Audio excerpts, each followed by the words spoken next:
I love this quote, Baltazar Gracian, I'm sure I'm probably not pronouncing that quite right, but a single lie destroys a whole reputation of integrity. One of the case studies that I worked on had to do with an organization that probably most of you are familiar with called Big Brothers Big Sisters. Now I think all of us can get behind what is really a wonderful type of mission and objectives.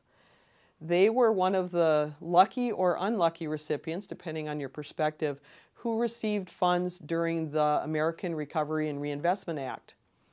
And they, just like the federal government, pushed money very quickly down to these organizations. They also pushed money very quickly down to a lot of subrecipients.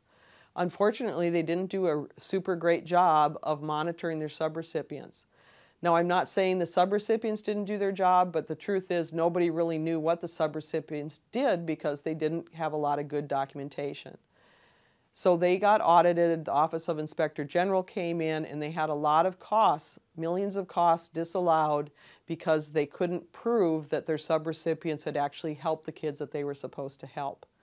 And as a result of that, their reputation as an organization really suffered.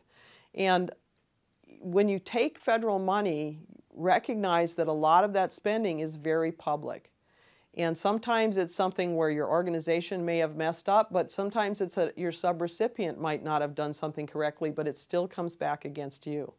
So think about these things in terms of what would that look like, not just within our organization or within working with our program or our funder, but what would that look like if that were to get out into the general public? And you really want to pay that large price for those types of things.